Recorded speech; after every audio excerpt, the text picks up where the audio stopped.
Thought this was pretty interesting. JPMorgan Asset Management commits 500 million to AI-powered hedge fund Numerai AI, sorry, or however they pronounce that.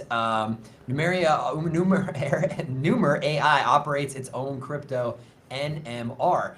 What made me fascinated with this is at the intersection of AI and blockchain, something that we've worked with a lot of projects like this. We still have Quants that's going to be launching, work with Sonar that are both right in this same field here, where you're having AI managed portfolios or AI assisted portfolio management. Like this is going to be a massive trend in the future. People have talked about, oh, coders are going to lose their jobs. Hedge fund managers are going to be out on their asses pretty soon as AI continues to dominate the trading game. Like I imagine they're pretty good right now. In 5 years, where are they going to be? So I think it bodes very positively for AI within blockchain, and for some of the projects like Sonar and Quants that we've been working with for year and a half now. So shout out to those guys. Well, if I'm thinking this correct, I don't know if you can pull it up on CoinGecko. I think Numerai AI is actually on Coinbase and actually been around since the 2017 cycle. Which, I mean, if that's the case, that is cycle success for them. They're doing very well and continue to move forward, and it looks like their price has jumped as well. Yeah, but this is the one I think. This has been around for quite a while.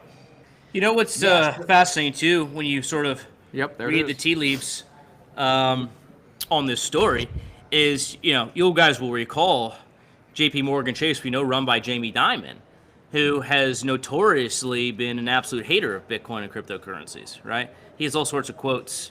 It's going to zero, basically, was his view, just a few years ago. And now, not only have they embraced crypto, blockchain, I believe they're going to be launching their own stablecoin or looking into that, but they are actually investing in companies that have their own tokens. So they're investing in altcoins now. That's how far this has come. Well, what's wild is he just recently was in a quote that's like, oh, I still don't believe in Bitcoin, but I believe in blockchain technology, and I believe in stablecoins. And then now he's investing in and utilizing a microcap project that's been around since 2017. So he's kind of all over the place. What's interesting with a lot of these people in power is they don't have the ability to pivot or say I was wrong, kind of like Michael Saylor did, because Michael Saylor used to hate Bitcoin as well, and look where he is now.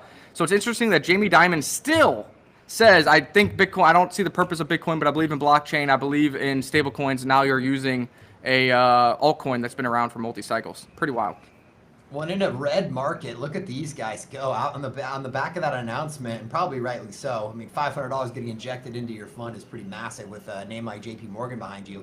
But jumping from 65 million market cap all the way up to, looks like 150, so over 2x, now sitting at right around 100% on the 24-hour gains there. So yeah, massive pump there.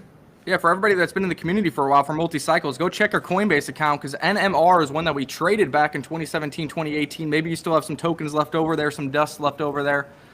Could it go higher? Probably, if altcoins pick up, but you might have a forgotten bag that just did a 2x. You might want to cash it in, swap it over to ETH, and look for other opportunities, or maybe get that ETH over to Pulse Chain. Yeah, and depending where you invested, you might even be back to almost break even. Crypto is on the rise, making that